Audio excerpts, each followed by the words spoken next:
Ambedkar's idea of democracy and citizenship. In this unit we will discuss the meaning of citizenship, Ambedkar's idea of citizenship, individual, society, state, and democracy. Citizenship is a status given to the residents of a society as its members. The term is derived from the Latin word, civitas, meaning city, since the ancient Romans associated themselves with their city-states. Only citizens were allowed to participate in governmental activities such as voting, making legal contracts and standing for public offices. Women, slaves, freedmen and client states were not given the status of citizens, so citizenship was restrictive in nature. In modern democracies, the meaning of citizenship expanded to become a legal status given to an individual by the constitution of the state. With modernity, citizenship was not limited to territorial connotations only but had political, cultural and social connotations as well. The term citizenship gradually developed in the West, passing from one phase to another and expanding its meaning in the process. In 18th century Britain, when the capitalist political system was protecting property and civil liberties of the individual, citizenship had civil connotations where citizens enjoyed right to speech, property and faith. In the 19th century, with the granting of adult franchise to the middle class in Britain, citizenship became political, with the citizens enjoying the right to participate in political procedures and become members of a political party. In the 20th century, according to Katz 1, social citizenship grew where citizens enjoyed wide range of rights ranging from economic welfare to the protection of social heritage. Katz 2008. The state was transformed into a welfare state to look after its citizens.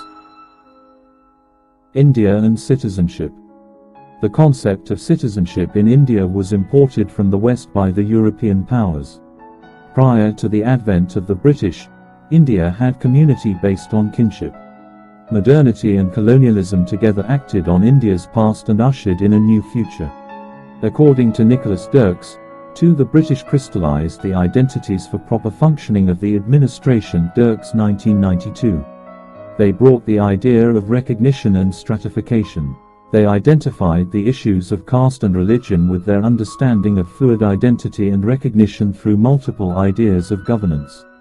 It has been argued by some historians that the census created caste. The British created a system that was distinct and created a new space where individuals could not escape their community.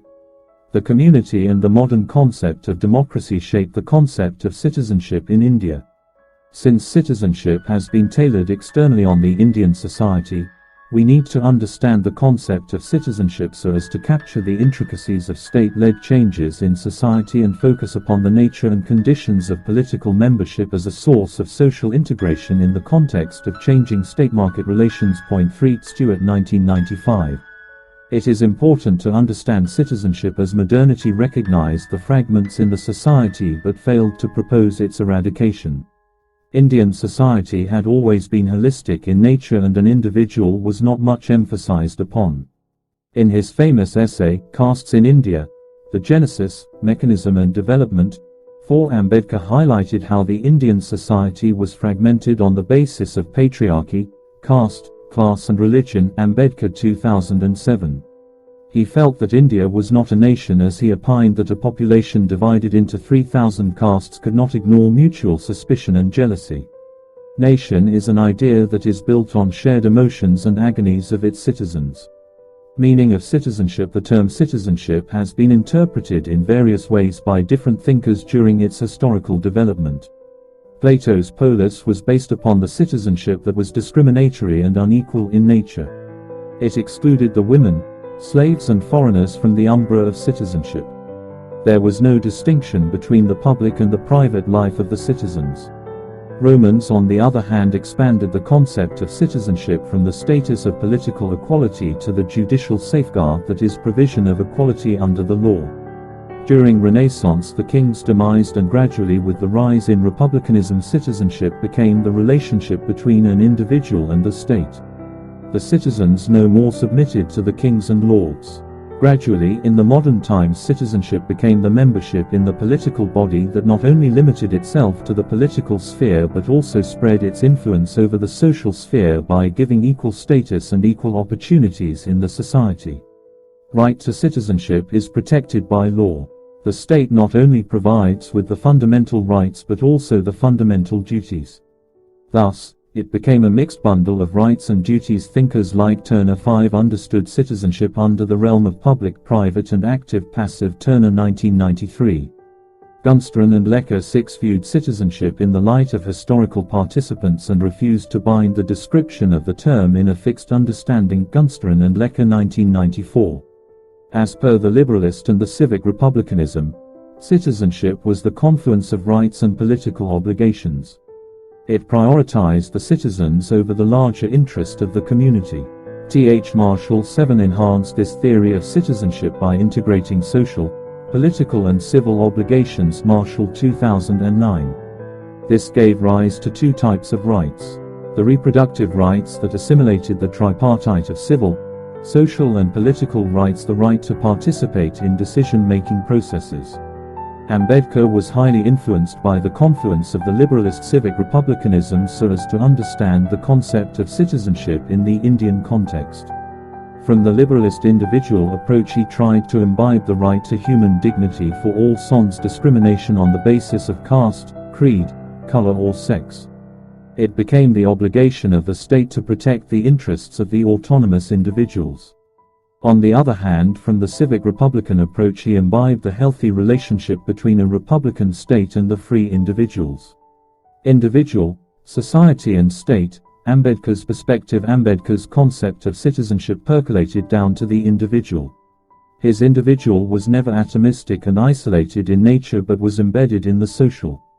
A man by birth was categorized under a group caste in the society. The predestined castes gave away class privileges.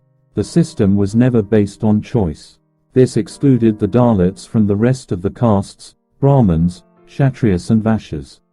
The Dalits were exploited, dominated and excluded from the mainstream society. According to Partha Chatterjee, Ambedkar emphasized upon not only the relationship between individuals but also the relationship between an individual and society. For him, society was a product of the associations of the individuals. Society was the horizon while the individuals had the capacity of creating a societal environment that could protect the civil, political and social rights. Thus Ambedkar was between liberalism and communitarianism. Gayatri Spivak 9 opined that Ambedkar used the term endosmosis as a grounding concept to learn about the individual and group. She said that society is a relation between two groups. Chatterjee opined that Ambedkar lived in two different time zones, modernity and caste system. He had a universalistic as well as particularistic approach to mark the membership of the community. Thus Ambedkar used the idea of human institution to understand a society within and beyond. Ambedkar, as a part of the drafting committee of the Indian Constitution, intended to safeguard the rights of every Indian, including the scheduled castes and scheduled tribes, women, and members of the religious minorities. He believed that a society with deep fissures of caste inequality was not open to changes. It was vulnerable and could succumb to instability. Rabindranath Tagore too gave priority to the society over state as it aided in the human development. Tagore believed that society is an end in itself where people lived in cooperation, while state on the other hand was a product of commerce and politics that suppressed the natural human instincts of living with harmony and peace. Ranade, Gandhi and Jinnah marked a difference between the social and the political. Unlike other modern Indian political thinkers, Ambedkar talked of reform from social to political to ensure the recognition of citizenship in true sense. Society was basic but the state was a necessary institution. Unlike Gandhi, who held an anarchic approach to the state, or Hobbes and Hegel, who held an absolutist view to the state, Ambedkar found state as a means for the good of the individual. He was a liberal democrat. Unlike Tagore, who dismissed the political, Ambedkar had faith in the political. He believed that state is a pragmatic idea of power. The constitution must fulfill the needs of the people. Influenced by the French Revolution, Ambedkar stressed on the reconstruction of the social and the political based on democratic socialism. He envisioned a government that was dedicated to the consolidation of social, political and economic justice within the framework of liberty, equality and fraternity. He found democracy as the best form of government that could entail rights of its citizens in the best possible way. He believed that only the political can aid in the progress of the society. Ambedkar's idea on democracy and citizenship. Democracy, for Ambedkar, meant an associated life. It was the process of endosmosis that linked the individuals with the groups.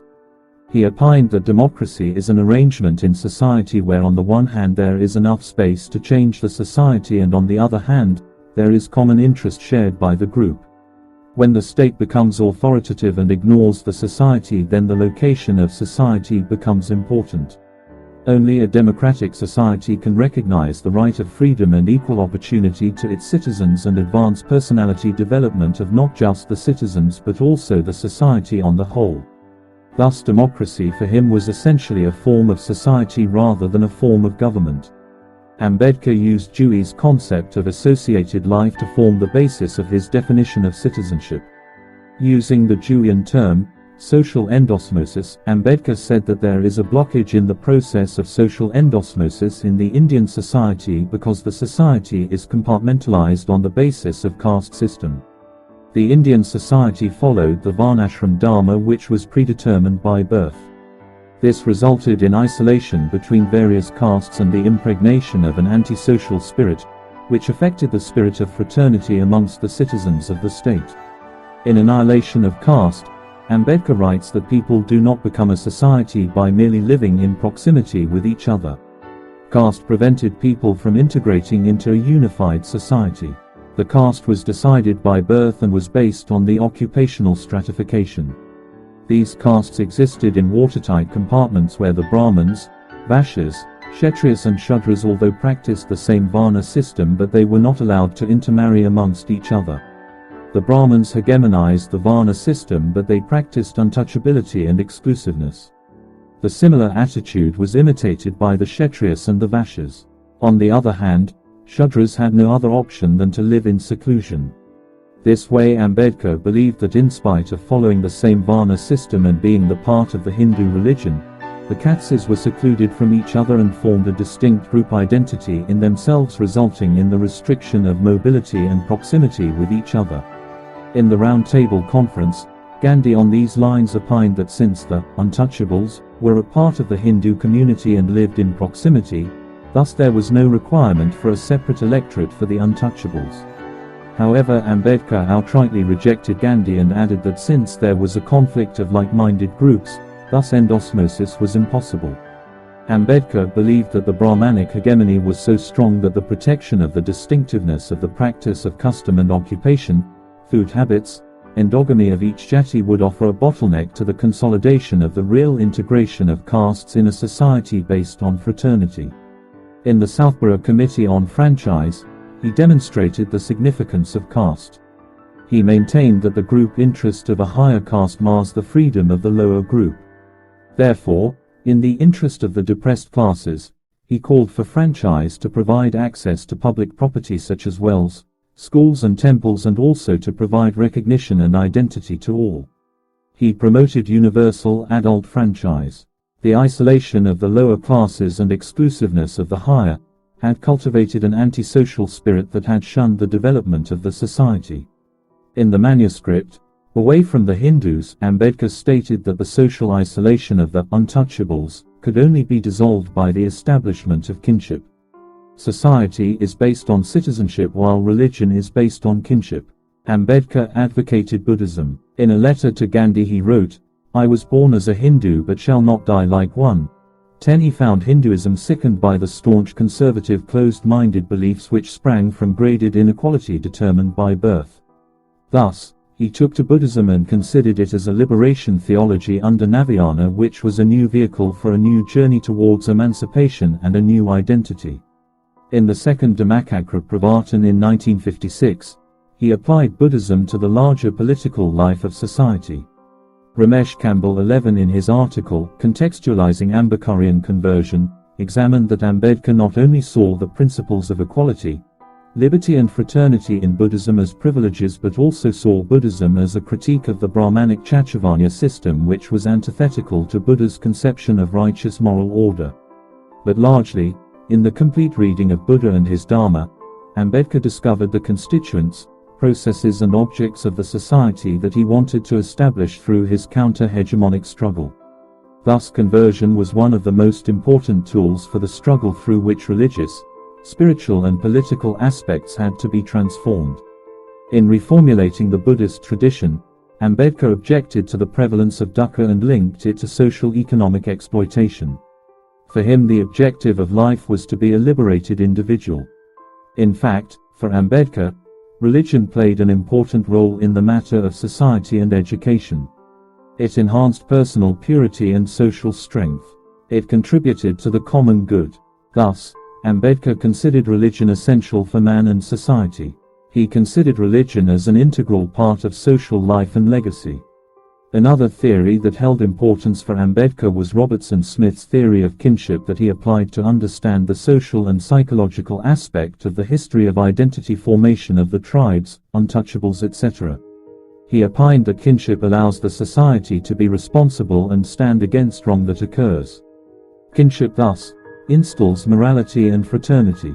Ambedkar therefore stressed upon the inter-caste marriages, as he believed that in the process of establishing the kinship the Dalits could incorporate themselves in the other community which is free from the caste grid system.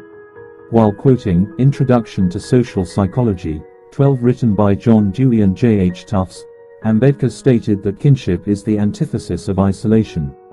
The untouchables entering into kinship shall be able to drift away from isolation. But Ambedkar had doubts that they would be completely free while they were under the hierarchical Hindu order. He often quoted Herbert Aptheker, who demonstrated how the Afro-Americans, in spite of actively participating in the Civil War, were cheated of their rights. Ambedkar feared that the untouchables would meet a similar fate. The problem was not only social in nature, it also had deep impact on the economy. Thinkers like Suraj Giri in his Marxist reading of Ambedkar saw him as a Marxist sympathizer who viewed caste as a class struggle. If one compares Ambedkar and Fanon, one observes that just as the Western capitalism monopolized the resources, similarly, in the caste system Brahmanism hegemonized the Hindu culture, leading to the introduction of exclusionary character in occupation, food, marriage, touch, etc. Ambedkar saw the laws of Manu and the invisible hands of the market excluding and discriminating against the broken people. Therefore, he followed the Marxist method of socialism to bring about emancipation in the society. Like Locke, Ambedkar stood for both political and economic liberalism. The only point in which he differed from Marx was that he wanted to avoid bloodshed to bring a change in society. He rather wanted changes in the society through parliamentary means. Ambedkar knew that merely passing of laws would not suffice in upholding democracy and protecting citizens' rights. He opined that since the practice of caste system is so deeply embedded in the Indian society and so very normalized in the day-to-day practices, any attempt by the untouchables to claim their citizenship rights shall be put down, as has been common in history. Thus, while drafting the Indian constitution, he mandated the reservation policy so as to promote social endosmosis. He believed that free and equal opportunities must be available to all individuals. As a government is an association of citizens, they should have a role in determining as well as obeying the laws. In his famous work Annihilation of Caste, 13, Ambedkar thus tried to integrate the civil rights of the excluded group through persuasion as well as by direct affirmative action. He had a two-pronged approach to deal with the problem. The humanistic approach to restore the dignity of an individual, the approach based on social efficiency. Ambedkar was a progressive radical who was an ardent votary of freedom. He saw freedom as a positive power which strengthened people to make their choices. The right to choose is an important aspect of empowering the citizen. Heading the drafting committee, Ambedkar said it is necessary to make political democracy a social democracy as well. Thus Ambedkar's understanding of citizenship is based on the theory of one man, one vote. Under the universal adult franchise, irrespective of caste, creed, color or sex, All citizens enjoy the right to vote for their representative in the elections that is held every 5 years. The value of each vote is the same. All citizens play an important role in deciding the fate of the government. Since all citizens are important units in the state, Ambedkar stressed on the importance of education. He raised the slogan, "Educate, agitate and organize to release humanity from bondage." He believed that cultivation of the mind would lead to ultimate freedom from any form of exploitation. It would lead to the ultimate path of human existence. It would influence social conscience and humanity in a positive way, leading to the establishment of social justice. Fundamental rights and directive principles. If a society lacks social conscience, then the fundamental rights merely become the trappings of democracy. If the fundamental rights are not accepted by the society, then no law or government or state could safeguard them for the citizens in real terms. Thus the fundamental rights should be such that they are inalienable to the individuals. They fulfill two objectives. All citizens are in the position to ascertain their rights. All governmental authorities are bound to guarantee them. Under Part 3 of the Constitution of India, the following rights are given to every citizen: right to equality, right to freedom, right against exploitation, right to freedom of religion, cultural and educational rights, right to constitutional remedies, right to education. These rights are not absolute and are subject to some restrictions owing to the interests of the security of the state. Chinna Rao 14. Furthering the discourse on Ambedkar and rights, questioned, "Who needs rights?" He reflected on Ambedkar's ideas in State and Minorities, to bring out how Ambedkar was a pioneer in integrating women, scheduled caste and tribes and other minorities into the mainstream society by recognizing them as equals before law and giving them equal legal safeguard. By providing them with reservation at central, state and local level, he tried to provide them with redistributive justice. Ambedkar's theory of distributive justice was based on three principles: equal opportunity for all citizens, critique of Hindu system based on autonomous ideology, establishment of a casteless society. He tried to remove the arbitrary privileges in the social and economic spheres. He believed fundamental rights essential for the development of every individual and preservation of human dignity to protect the fundamental rights of the citizens from tyranny, discrimination and social ostracism of a large section of the society. Ambedkar consolidated the directive principles under Part 4 of the Indian Constitution. This instrument of instructions aimed at the concept of a welfare state by regulating the policy of the state that would help in the making of the social and economic framework. These principles are non-justiciable. Thus the fundamental rights and the directive principles protect the rights of the citizens of India. In the light of the above discussion on Ambedkar's perspective on citizenship, let us now learn the definition of citizens of India, as per the Constitution, keeping in mind that India is a heterogeneous composition of diverse cultures, castes, races and genders. Who are the citizens in India? Under the Citizenship Act, 1955, the Indian Constitution acknowledges the following are eligible for citizenship of India: 1. People who are domiciled in India and are born in India. 2. Persons who are domiciled in India but are not born in India naturally. For example, Portuguese and French who have settled in India. 3. Persons who are residents of India but have migrated to Pakistan. 4. Persons who are residents of Pakistan but have migrated to India. 5. Persons whose parents are born in India but are residing outside India. 15. The Indian Constitution provides for a dual polity with a single citizenship. India's population can be divided into natural citizens and aliens. Unlike aliens, natural citizens enjoy full political and civil rights. Only natural citizens can contest for offices such as those of the President, the Vice President and judges of the Supreme Court. The rights the citizens claim are equally enjoyed by all. It also becomes the duty of the state to provide equal protection of these fundamental rights for all the citizens sans any discrimination. According to Ambedkar, the right to social life is important for all individuals as denial of the same infringes upon the sense of belongingness. It forms association and identity. This identity of a citizen is not merely from a political perspective, rather it comes under the realms of social, public and interpersonal spheres too. All these spheres are built within the ambit of culture and society. It is interesting to note that Ambedkar not only discussed the integration of all the citizens but also laid the criteria during the Constituent Assembly debates on the disqualification of Indian citizenship. Under Part 2 of the provisions of the Citizenship Act of the Indian Constitution, if any citizen, by virtue of naturalization, registration or at the time of India becoming a republic on the 26th of January 1950 voluntarily accepts the citizenship of any other country, then he shall cease to be a citizen of India. Let us sum up. In this unit you have learned Ambedkar's views on citizenship, society and state, democracy and citizenship. A citizen is a basic unit of not only a state but also a society. The concept of citizenship is value-laden as it amalgamates all into one thread for the cause of common good. In contemporary times when the state is facing the problem of identity politics and fear of number game in democracy, Ambedkar's redistribution, justice and recognition policy still finds relevance to protect the identity and rights of the citizens of India.